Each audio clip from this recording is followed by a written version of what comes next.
Rich teens mock homeless vet on social media. Veteran's true identity leaves community speechless. Hello? Welcome. Leave a like, subscribe, activate notifications, and enjoy this story. He sat there unnoticed day after day, wrapped in his tattered coat, with only the cold pavement as his companion. His eyes, once filled with hope, now bore the weight of forgotten battles and silent sacrifices. No one knew who he really was. To the world passing by, he was just another homeless man, invisible, insignificant. But then, everything changed. When a group of rich teenagers decided to mock him for fun, their laughter echoed through the city streets. They didn't know what they were unleashing. In just a few hours, a single video would go viral, and the truth about this quiet, broken man would surface, leaving an entire community stunned. What was revealed next shook the very foundation of everyone who thought they knew him. This story isn't just about cruelty and humiliation. It's about a man whose silent past carries a secret so powerful, so unexpected, that it will make you question everything. Who is he really?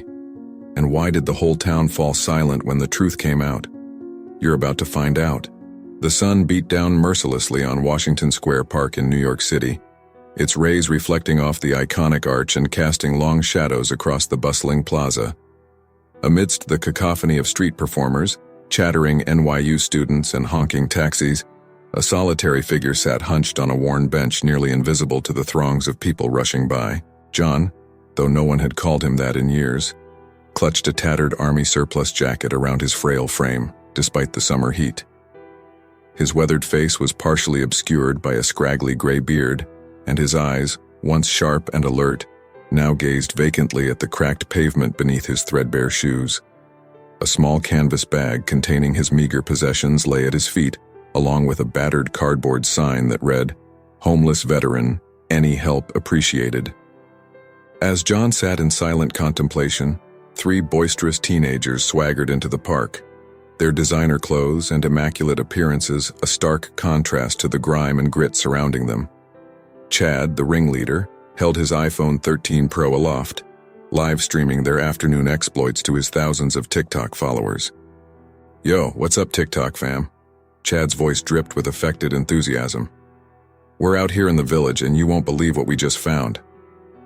He panned the camera to his companions, Braden and Kylie, who flashed peace signs and practiced pouts. As they approached John's bench, Chad's eyes lit up with cruel excitement. "Check it out, guys, we've got ourselves a real-life hobo." He zoomed in on John, who remained oblivious to their presence. "Oh, when was the last time you took a shower, old man?" Braden chimed in, his voice thick with disgust. "Probably can't even remember. Bet he's been living in his own filth for months." Kylie giggled, her manicured nails tapping furiously on her phone as she added a string of crying, laughing emojis to the livestream comments. "OMG, this is so gross. I can smell him from here." John finally looked up, his roomy eyes filled with a mixture of confusion and shame. He opened his mouth as if to speak, but no words came out. Instead, he hunched further into himself, trying to become as small and unnoticeable as possible. Chad, emboldened by his friend's laughter and the flood of encouraging comments from his viewers, took a step closer. "Hey, Grandpa, why don't you get a job instead of begging? Oh, wait, I forgot. You probably can't even remember your own name, let alone how to work." The teenager's mocking laughter cut through the air like shards of glass. John flinched, a flicker of pain crossing his face before he lowered his gaze once more. Braden, not content with mere verbal jabs, decided to up the ante. With a smirk, he sauntered over to John's bench and casually kicked at the canvas bag by his feet. The worn strap gave way, spilling its meager contents across the dirty pavement. "Oops," Braden sneered, not even bothering to fake sincerity. "Looks like someone's having a yard sale. Any takers?" A small crowd had begun to gather, drawn by the commotion. Some onlookers shifted uncomfortably while others pulled out their own phones to capture the unfolding scene. Not a single person stepped forward to intervene. John's gnarled hands trembled as he reached for his scattered belongings, a dog-eared paperback, a tarnished pocket watch, and a creased photograph of a smiling woman and little girl. As his fingers brushed the photo, a tear slid down his weathered cheek, leaving a clean trail through the grime. Chad zoomed in on John's face, his voice dripping with mock concern. "Oh, is the dirty old man crying? Maybe if you weren't such a loser, you'd still have a family who cared about you." The live stream exploded with comments, a sickening mix of laughing emojis and cruel encouragement. Kylie read a few aloud, her voice syrupy sweet. "Chad, you're hilarious. Someone says you should offer him $1 to do a trick like a trained monkey." John's shoulders shook with silent sobs as he clutched the photograph to his chest. The teenagers, drunk on their perceived power and the validation of their online audience, showed no signs of relenting. As the torment continued, the scene shifted to a modest apartment across town. Inside, retired Army Colonel James Anderson sat in his favorite armchair, absently scrolling through his Facebook feed. His eyes widened as he came across a video that was quickly going viral, shared by one of his grandchildren with the caption, "OMG Gramps, can you believe these savages?" James tapped play, his weathered face growing increasingly pale as he watched the cruel spectacle unfold. But it wasn't just the teenagers' behavior that shocked him, it was the identity of their victim. "Dear God," he whispered, leaning closer to the screen, "it can't be." But there was no mistaking those eyes even beneath the years of hardship and pain. James's hands shook as he paused the video, zooming in on John's face. Memories came flooding back, of gunfire and explosions, of a daring rescue mission in a war-torn country half a world away, of the man who had saved not just his life, but the lives of his entire unit. "John," James breathed, his voice choked with emotion. "What happened to you, old friend?" Without hesitation, James grabbed his phone and dialed a number he hadn't used in years. As it rang, his eyes never left the frozen image of John on his computer screen. "General Phillips, it's Anderson. You're not going to believe who I just saw." James's voice cracked. "He's alive, and they're humiliating a hero." As James began to recount what he had witnessed, the weight of the situation settled over him like a heavy blanket. He knew that what he was about to set in motion would change not just John's life, but the lives of everyone involved in this sordid affair. The truth was about to come out, and nothing would ever be the same. The dimly lit office of General Robert Phillips buzzed with tension as he paced back and forth, phone pressed tightly to his ear. His weathered face, etched with the lines of countless difficult decisions, was a mask of disbelief and growing anger. "Are you absolutely certain, James?" he barked into the receiver. "This isn't some look-alike or cruel prank?" On the other end of the line, retired Colonel James Anderson's voice crackled with emotion. "I'd stake my life on it, sir. It's him. It's John Hawkins." General Phillips sank heavily into his leather chair, the weight of 2 decades of secrecy and guilt pressing down on his shoulders. He closed his eyes, transported back to a time of sand, blood, and unimaginable heroism. Afghanistan, 2002. The air thick with dust and the acrid smell of gunpowder. A covert operation gone terribly wrong. And in the midst of it all, a young Army Ranger named John Hawkins, performing feats of valor that defied belief. "My God," Phillips murmured, opening his eyes to stare at the rows of medals and commendations lining his office walls. How did we let this happen? As the general grappled with the shocking revelation, the scene shifted to a suburban home in Connecticut. Inside, 17-year-old Ethan Prescott lounged on his bed, scrolling through his phone with a self-satisfied smirk. The video he and his friends had made earlier that day was blowing up, racking up millions of views and an avalanche of supportive comments. "Mom, Dad!" Ethan called out, barely containing his excitement. "You've got to see this, we're going viral." Footsteps echoed in the hallway as Ethan's parents, Sarah and Michael Prescott, entered the room. Sarah's brow furrowed with concern, while Michael's face remained impassive. "What's all the commotion about, son?" Michael asked, his tone carefully neutral. Ethan thrust his phone towards them, grinning broadly. "Check it out. We made this hilarious video today with some crazy homeless guy in the park. People are loving it." As the video began to play, Sarah's hand flew to her mouth in horror. "Ethan, how could you treat another human being like that?" But it was Michael's reaction that stopped Ethan cold. His father's face had drained of all color, his eyes wide with shock and growing recognition. "No," Michael whispered, grabbing the phone from Ethan's hand. "It can't be." Ethan's triumphant smile faltered. "Dad, what's wrong?" Michael Prescott stared at the paused image of John Hawkins, his mind reeling back to a night 20 years ago. The smell of burning oil, the staccato of gunfire, and the iron grip of a hand pulling him from the wreckage of a downed helicopter. "Ethan," Michael said, his voice barely above a whisper, "do you have any idea who that man is?" Confused and suddenly apprehensive, Ethan shook his head. "Just some homeless vet. Why? Do you know him?" Michael sank onto the edge of the bed, his legs no longer able to support him. "That man, John Hawkins. He's the reason I'm alive today. The reason you exist." As Ethan and Sarah looked on in stunned silence, Michael began to speak, his words painting a vivid picture of heroism and sacrifice that neither of them could have imagined.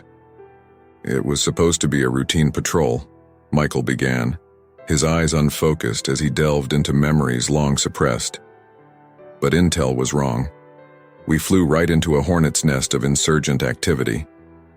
He described the chaos of the ambush, the sickening lurch as their Black Hawk helicopter spiraled out of control. "I was sure we were dead. The chopper hit the ground hard and everything went black." Michael's voice grew thick with emotion as he recounted regaining consciousness, trapped in the burning wreckage. "That's when I saw him. John Hawkins. He'd been in another chopper, but he rappelled down into the middle of the firefight." Ethan and Sarah listened, spellbound, as Michael described how John had single-handedly fought off the insurgents, pulled the injured soldiers from the wreckage, and coordinated their evacuation.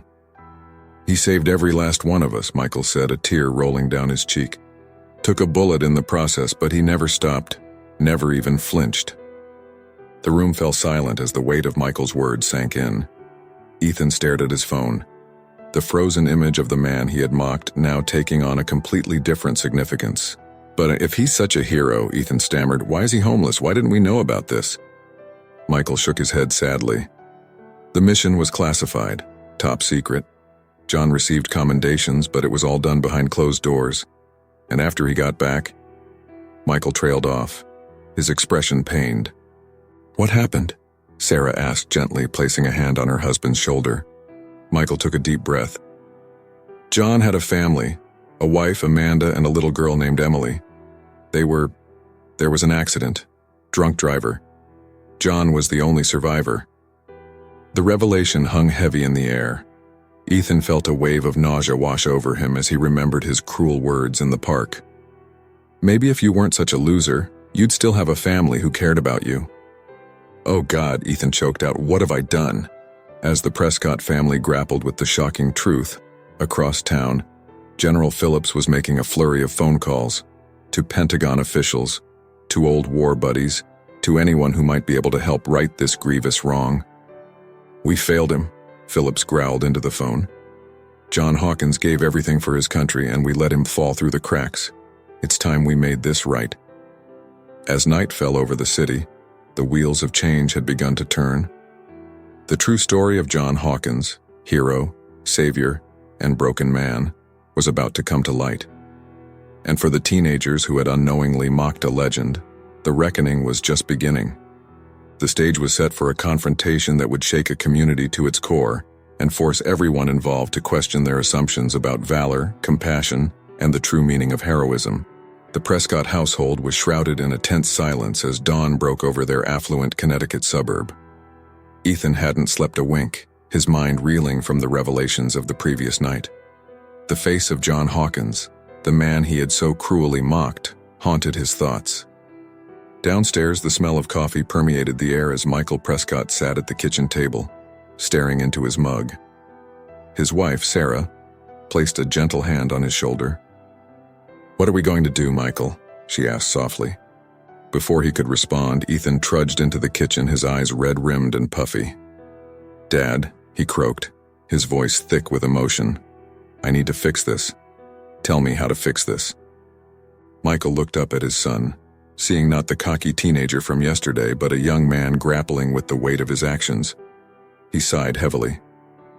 "It's not that simple, son. What you did and what you all did, and it can't be undone with a simple apology." Ethan slumped into a chair, burying his face in his hands. "I know, Dad, God, I know, but I have to do something, anything. As the Prescotts grappled with their moral dilemma across town, the video continued its viral rampage through social media. In a lavish penthouse overlooking Central Park, Chad Thompson sprawled on his king-sized bed, basking in his newfound internet fame. "Dude, we're legends," he crowed into his phone, FaceTiming with Braden. "Did you see how many followers I gained overnight? This is insane." Braden's face filled the screen, his expression a mix of excitement and unease. "Yeah, it's blowing up all right. But don't you think it might be getting out of hand? My mom saw it and she's pretty pissed." Chad scoffed, rolling his eyes. "Who cares what your mom thinks? We're viral, bro. This could be our ticket to real influencer status. Think of the sponsorships." As Chad reveled in his perceived victory, the scene shifted to a modest apartment in Queens. Inside, Kylie Martinez sat at her desk, staring at her computer screen with growing horror. Her inbox was flooded with messages, some praising her for the video, but an increasing number expressing disgust and outrage. One message in particular caught her eye. It was from her favorite teacher, Ms. Rodriguez. "Kylie, I saw the video you were involved in yesterday. I have to say I'm deeply disappointed. This isn't the compassionate young woman I know you to be. Please, think about the impact of your actions and consider making amends." Kylie felt a lump form in her throat as she read and reread the message. For the first time since the incident, the gravity of what they had done began to sink in. Meanwhile, in a bustling newsroom in Midtown Manhattan, veteran reporter Diana Chen was hunched over her desk, phone pressed to her ear. "Yes, General Phillips, I understand the sensitivity of the situation," she said, her voice low and intense. "But the public has a right to know the truth about John Hawkins. His story needs to be told." As Diana scribbled notes, her editor, Jack Thompson, approached her desk. "Chen, tell me you've got something good. This homeless vet story is blowing up and we need an angle." Diana looked up, a fierce determination in her eyes. "Oh, I've got something all right. How about this for a headline? Mocked homeless man revealed as decorated war hero." Jack's eyebrows shot up. "You're kidding me, can you verify this?" Diana nodded, holding up a thick folder. "I've got confirmation from top military brass, including General Robert Phillips himself. This isn't just a story, Jack. It's a game changer." As the news team scrambled to put together their explosive report, the scene returned to Washington Square Park. John Hawkins sat on the same bench as the day before, seemingly oblivious to the storm brewing around him. A young woman approached, her steps hesitant. "Excuse me, sir," she said softly. "I saw what those kids did to you yesterday. I wanted to say I'm sorry, and to give you this." She pressed a paper bag into his hands before hurrying away. John stared after her, confusion etched on his weathered face. Slowly, he opened the bag to find a sandwich, an apple, and a note that simply read, "Thank you for your service." For the first time in years, a flicker of something like hope crossed John's face. Unbeknownst to him, it was just the first ripple in a tidal wave of change about to crash over his life. As the day wore on, more people approached John. Some offered food or money, others simply wanted to shake his hand or offer a word of thanks. The park, once a place of isolation and ridicule, was becoming a hub of compassion and respect. Back in Connecticut, Ethan Prescott paced his room, phone in hand. His thumb hovered over Chad's contact info, his heart racing. Finally, with a deep breath, he pressed call. "Chad, we need to talk," Ethan said as soon as his friend picked up. "About the video, about what we did, man, we messed up. Bad." Chad's dismissive laugh crackled through the speaker. "What are you talking about, bro? We're famous. This is the best thing that's ever happened to us." Ethan's grip tightened on his phone. "No, Chad, you don't understand. That man we mocked, he's a war hero. He saved my dad's life. We have to make this right." There was a long pause on the other end of the line. When Chad finally spoke, his voice had lost its cocky edge. "What do you mean, a war hero?" "Ethan, what the hell is going on?" As Ethan began to explain, the pieces of a complex puzzle were falling into place across the city. Diana Chen's article was about to go live. General Phillips was mobilizing a network of veterans, and the true story of John Hawkins was on the verge of being revealed to the world. The teens who had sought fame through cruelty were about to learn a harsh lesson about the consequences of their actions. And for John Hawkins, a man who had long ago lost hope, the possibility of redemption loomed on the horizon. The stage was set for a confrontation that would change lives, challenge perceptions, and remind a cynical world about the enduring power of compassion and the true meaning of heroism. The Prescott family's living room was bathed in the soft glow of the evening news. Michael, Sarah, and Ethan sat in tense silence as the familiar jingle of the WNBC evening broadcast filled the air. The anchor's voice, usually a comforting backdrop to their dinner routine, now held them in rapt attention. Good evening, New York. Our top story tonight. A viral video that shocked the nation takes an unexpected turn as the identity of its victim is revealed. The screen cut to footage of Washington Square Park, the scene of the teenager's cruel prank.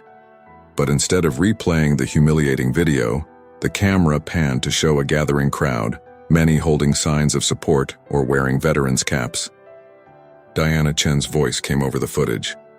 Just yesterday, this was the site of a disturbing incident that sparked outrage across social media. Today, it's become a rallying point for veterans and supporters alike, all here for one man, John Hawkins. The image changed to a photograph of a younger John in his army dress uniform, his face unlined, eyes sharp and determined. John Hawkins, Diana continued, is not just a homeless veteran. He's a decorated war hero, recipient of the Silver Star, and the man responsible for saving an entire squad during a classified operation in Afghanistan in 2002. Ethan felt his father's hand grip his shoulder tightly as the report continued. Among those saved by Hawkins was Michael Prescott, now a successful businessman in Connecticut. The screen flashed to a photo of Michael from his military days. Prescott credits Hawkins with not only saving his life, but the lives of his entire unit. The camera cut back to the anchor. In a twist of fate, it was Prescott's own son who was involved in the viral video mocking Hawkins, unaware of the man's true identity or his connection to his father. Ethan's phone buzzed incessantly as messages flooded in. He ignored them, his eyes glued to the screen. Across town, in his luxury penthouse, Chad Thompson watched the same broadcast, his face ashen. His parents stood behind him, their expressions a mix of shock and disappointment. "Chad," his mother said, her voice trembling, "what have you done?" Meanwhile, in a small apartment in Queens, Kylie Martinez sobbed as she watched the news, her parents' comforting arms around her shoulders. Back on the screen, the report continued. General Robert Phillips appeared, his weathered face solemn. "John Hawkins is a true American hero," Phillips stated firmly. The nature of his missions meant his valor couldn't be publicly recognized at the time. But make no mistake, this nation owes him a debt that can never fully be repaid. The report delved deeper into John's history, painting a picture of a man who had sacrificed everything for his country. It spoke of the classified missions, the lives saved, and the personal tragedy that had sent him spiraling into homelessness. As the broadcast neared its end, Diana Chen appeared on screen from Washington Square Park. The question now is, where is John Hawkins? Despite the outpouring of support here, the man at the center of this story seems to have disappeared. If you're watching, Mr. Hawkins, your country hasn't forgotten you, and it's ready to welcome you home. The broadcast ended, leaving the Prescott living room in stunned silence. Ethan turned to his father, tears streaming down his face. "Dad," he choked out, "what do we do now?" Michael stood, his jaw set with determination. "We find him, son. We find John and we make this right." As the Prescotts formulated their plan, the story was exploding across social media. The same platforms that had amplified the teen's cruelty were now ablaze with support for John Hawkins. Find John Hawkins began trending nationwide. In the offices of Veteran Affairs, phones rang off the hook as people called in with tips and offers of support. Volunteers organized search parties, combing the streets of New York for any sign of John. At the 6th Precinct Police Station near Washington Square Park, Captain Elena Rodriguez coordinated with veteran groups and local shelters. "We're treating this as a missing persons case," she announced to her team. "John Hawkins is out there somewhere and we're going to find him." As night fell over New York City, the search intensified. Flashlights swept through alleyways and underpasses. Volunteers distributed flyers with John's photo in homeless encampments and soup kitchens. In a quiet corner of Central Park, far from the commotion, John Hawkins huddled under a tree, unaware of the nationwide manhunt focused on him. His weathered hands clutched the small photo of his lost family, his only remaining connection to a past life. A twig snapped nearby and John's head jerked up, his old military instincts kicking in. A figure emerged from the shadows, and John's eyes widened in recognition. "Hello, old friend," said James Anderson, his voice thick with emotion. "It's time to come home." As James extended his hand to his long-lost comrade, the first rays of dawn began to break over the New York skyline. For John Hawkins, and for the teenagers whose thoughtless actions had set these events in motion, a new day was dawning. One that would bring confrontation, redemption, and the possibility of healing long-festering wounds. The stage was set for an emotional reunion that would captivate a nation and force everyone involved to confront the true meaning of honor, compassion, and the enduring bonds of brotherhood forged in the crucible of war. The morning sun cast long shadows across the manicured lawn of Horace Mann School, one of New York City's most prestigious private institutions. Students streamed through the ornate gates, their chatter a mix of excitement and apprehension. Today was unlike any other school day. The entire country now knew of the viral video that had originated from within their ranks. Chad Thompson slouched in the passenger seat of his father's Tesla, his usual swagger replaced by a sickening dread. "Dad, do I really have to go in there?" he pleaded, eyeing the crowd of reporters gathered at the school's entrance. Mr. Thompson's knuckles whitened on the steering wheel. "Yes, Chad. You made this mess and now you have to face it. It's time to grow up and take responsibility for your actions." As Chad reluctantly exited the car, a barrage of camera flashes and shouted questions assaulted him. He pushed through, keeping his head down, feeling the weight of 1,000 stares on his back. Inside, the hallways buzzed with whispered conversations and furtive glances. Chad made his way to his locker, where he found Braden and Kylie waiting, their faces pale and drawn. "Guys," Chad started, his voice barely above a whisper, "what are we going to do?" Before either could respond, a hush fell over the corridor. Principal Harriet Sloan strode towards them, her expression grave. "You three, my office, now." As the trio followed Principal Sloan, Ethan Prescott arrived at school, flanked by his parents. Unlike his former friends, Ethan walked with purpose, his jaw set with determination. He had spent a sleepless night crafting a plan, and now it was time to set it in motion. Meanwhile, across town at the VA hospital, John Hawkins sat on the edge of a bed looking lost and overwhelmed. Nurses bustled around him, checking vitals and administering long-overdue medical care. James Anderson stood nearby, a steady presence in the whirlwind of activity. "John," James said gently, "there are some people here who'd like to see you. Are you up for some visitors?" John's weathered face creased with uncertainty, but he nodded slowly. James opened the door and in walked General Phillips, followed by Michael Prescott. "Welcome back, soldier," Phillips said, his gruff voice tinged with emotion. Michael stepped forward, his eyes brimming with tears. "John, I don't know if you remember me, but—" "Mike Prescott," John interrupted, his voice rough from disuse. "You were the wise ass who kept cracking jokes even when we were pinned down by enemy fire." A choked laugh escaped Michael's lips. "That's right, you saved my life that day, John, you saved all of us." As the men reconnected, sharing memories and filling in the gaps of lost years, a plan was forming back at Horace Mann School. In Principal Sloan's office, Chad, Braden, and Kylie sat in uncomfortable silence as she paced behind her desk. "I hope you understand the gravity of what you've done," she began, her voice stern. "Not only have you brought shame to yourselves and this institution, but you've caused immeasurable pain to a true American hero." The teenagers squirmed in their seats, unable to meet her gaze. "However," Principal Sloan continued, "we have an opportunity here. An opportunity for redemption, for learning, and for growth." Just then, a knock at the door interrupted her. Ethan Prescott entered, looking nervous but determined. "Principal Sloan," he said, "I have an idea, a way we might be able to make amends." As Ethan laid out his plan, the mood in the room slowly shifted from despair to cautious hope. Across the city, in boardrooms and classrooms, living rooms and diners, the story of John Hawkins dominated every conversation. Social media, which had initially amplified the cruel video, now buzzed with messages of support and calls for justice.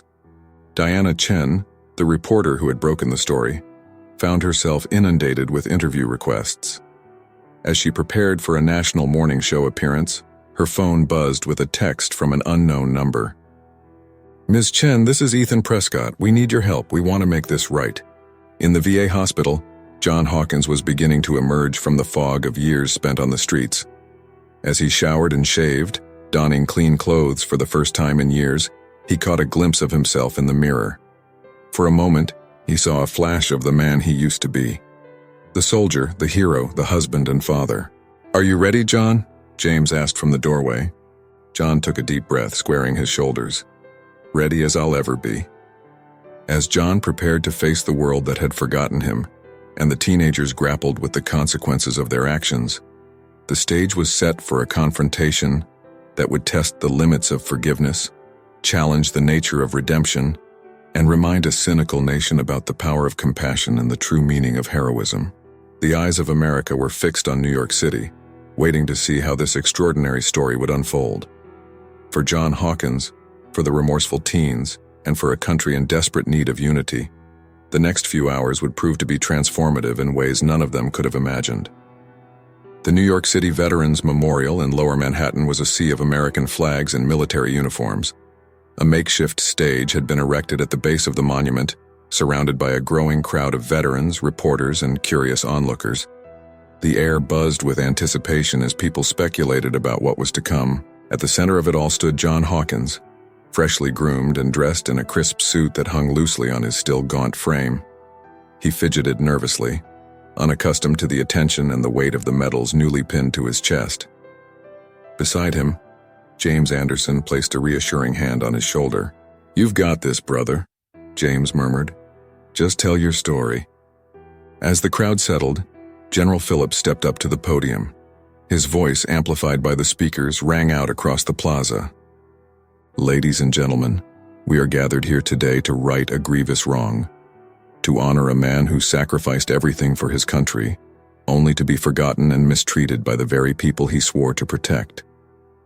A hush fell over the crowd as Phillips continued, recounting John's heroic actions during the classified mission in Afghanistan.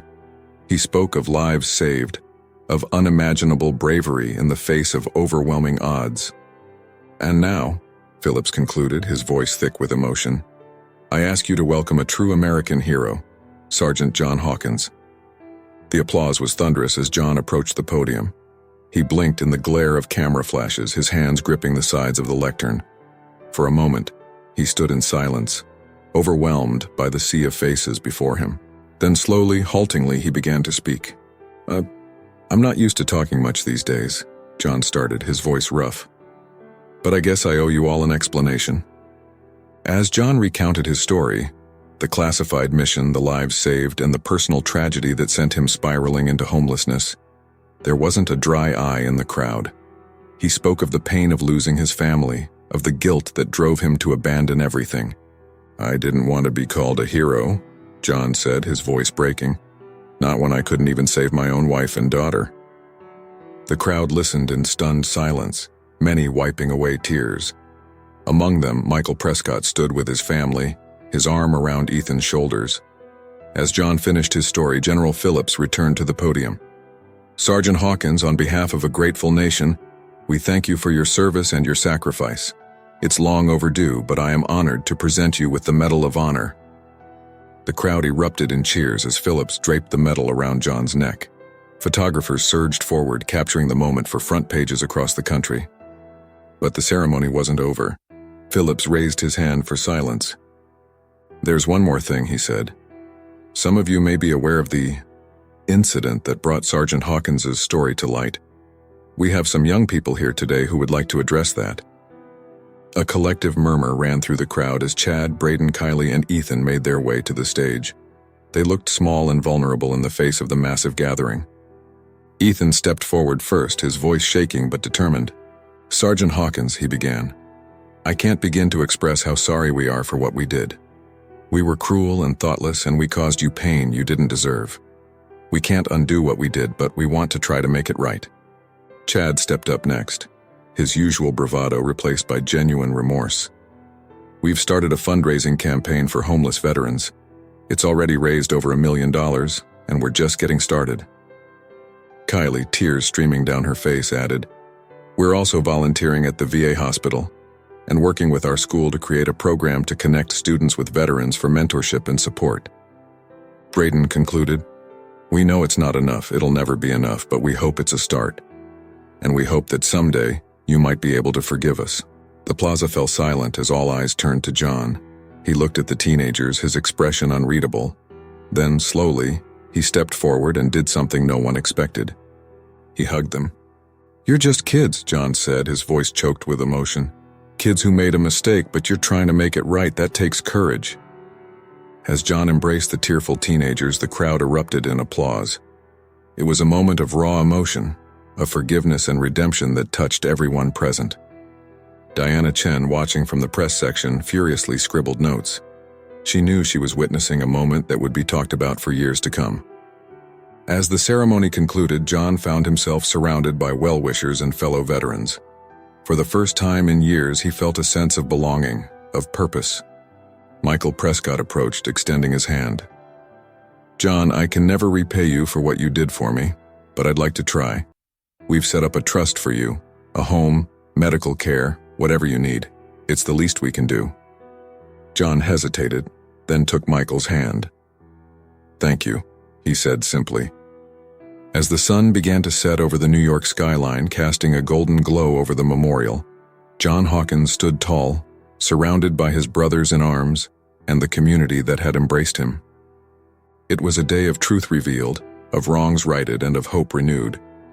For John, for the teenagers who had learned a powerful lesson, and for a nation reminded of the true meaning of heroism and compassion, it was a new beginning.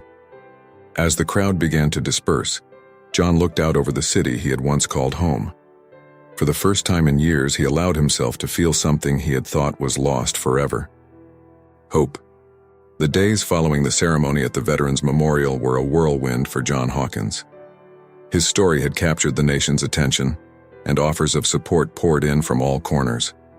But for John, the sudden shift from anonymity to celebrity was overwhelming. On a crisp autumn morning, John found himself standing outside the gates of Horace Mann School. He tugged at the collar of his new shirt, still uncomfortable in clothes that weren't threadbare and worn. James Anderson stood beside him, a steady presence in the storm of change. "You sure about this, John?" James asked, concern evident in his voice. John nodded, his jaw set with determination. "I need to do this for them and for me." As they walked through the school's hallways, students and teachers alike stopped and stared. Whispers followed in their wake.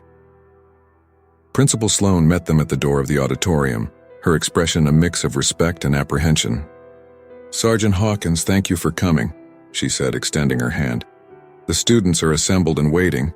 John took a deep breath and stepped into the auditorium. The buzz of conversation immediately died as hundreds of young faces turned towards him. In the front row, Chad, Braden, Kylie, and Ethan sat rigidly, their expressions a mix of shame and fear. As John made his way to the podium, he caught snippets of whispered conversations. "That's him. Can you believe what they did? I heard he's getting his own movie deal." John cleared his throat and the room fell silent. "I'm not good at speeches," he began, his voice rough but clear. "I've spent a lot of years not talking much at all. But I'm here today because I think we all have something to learn from what happened." He paused, his eyes scanning the crowd before settling on the 4 teenagers in the front row. "What those kids did to me was wrong. It was cruel and it hurt. But I've seen cruelty before in war, in life. And I've learned that cruelty often comes from a place of ignorance or pain." John stepped out from behind the podium, moving closer to the students. "I'm not here to shame anyone. I'm here to ask you all a question. Who do you want to be? What kind of world do you want to live in?" The auditorium was so quiet you could hear a pin drop. Every student, every teacher was hanging on John's words. "We all make mistakes. God knows I've made my share. But it's what we do after those mistakes that defines us. Those 4 kids," he gestured to Chad, Braden, Kylie, and Ethan. "They did something terrible. But then they chose to try and make it right. That takes courage." John's voice grew stronger, more impassioned. "I've seen bravery on the battlefield. But sometimes the bravest thing you can do is admit you were wrong and try to do better." That's what I'm challenging all of you to do. Look out for each other. Stand up for those who can't stand up for themselves. Be kind, even when it's hard, especially when it's hard. Tears were flowing freely now, not just from the 4 teenagers in the front row, but from students and teachers throughout the auditorium. I lost my way for a long time, John continued, his own eyes glistening. I forgot who I was, what I stood for. But thanks to those kids' mistake and their courage in trying to make it right, I found my way back. And if I can find my way back, anyone can. John stepped off the stage and walked directly to Chad, Braden, Kylie, and Ethan. He knelt down in front of them, his voice low but still picked up by the microphone he wore. I forgive you, he said simply. Now I need you to forgive yourselves and to use this experience to become better people.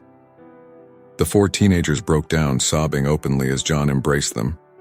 The auditorium erupted in applause, students and teachers rising to their feet in a standing ovation. As John made his way back to the stage, students reached out to shake his hand, to thank him, to apologize for their own past behaviors. It was a cathartic moment, a release of emotion that had been building for weeks. Principal Sloan stepped up to the microphone, her voice thick with emotion. Thank you, Sergeant Hawkins. Students, let this be a lesson to all of us about the power of forgiveness, the importance of empathy, and the impact our actions can have on others. As the assembly dispersed, John found himself surrounded by students eager to talk, to share their own stories, to offer support. For the first time in years, he felt truly connected to the world around him. Outside the school, reporters clamored for interviews, but John politely declined. He walked away from the school with James, feeling lighter than he had in years. You did good in there, John, James said, clapping him on the back. John nodded, a small smile playing at the corners of his mouth. Maybe there's still some good I can do in this world after all. As they walked down the street, plans already forming for John's next steps in advocacy for homeless veterans, the sun broke through the clouds. It was a new day for John Hawkins, for the students of Horace Mann, and for a community forever changed by an unexpected journey of cruelty, compassion, and redemption. 6 months had passed since John Hawkins' emotional speech at Horace Mann School. The crisp autumn air had given way to the first hints of spring in New York City. Central Park was awash with new growth, a fitting backdrop for the changes that had swept through the community. On a sunny Saturday morning, a crowd gathered near the Bethesda fountain. Colorful banners proclaimed the first annual Hawkins Heroes Walk for Homeless Veterans. At the center of it all stood John Hawkins, looking healthier and more at peace than he had in years. Beside him were Chad, Braden, Kylie, and Ethan, no longer the cocky teens who had mocked a homeless man, but young adults sobered and matured by their experience. They wore t-shirts emblazoned with the Walk's logo, a design that incorporated elements of John's military service and the cause of homeless veterans. As John stepped up to the podium to address the crowd, he marveled at the journey that had brought him to this moment. 6 months ago I was invisible, he began, his voice steady and clear. Just another face on the street that people walked by without a second glance. Today I stand before you not just as John Hawkins, but as a symbol of something greater than myself. The crowd listened intently as John continued. This walk isn't about me. It's about the thousands of veterans who still struggle on our streets every day. It's about the power of compassion, the importance of second chances, and the change that can happen when we open our eyes and our hearts to those around us. John gestured to the 4 teens beside him.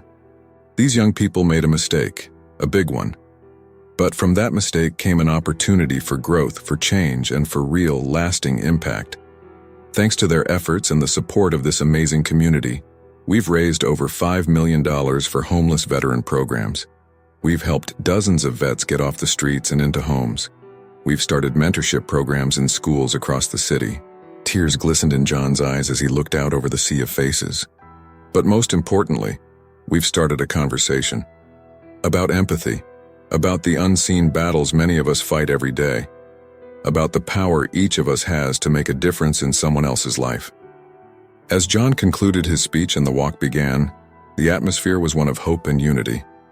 Veterans walked alongside students, business leaders chatted with social workers, all united in a common cause. Midway through the walk, Ethan fell into step beside John. I never thanked you properly, Ethan said, his voice thick with emotion.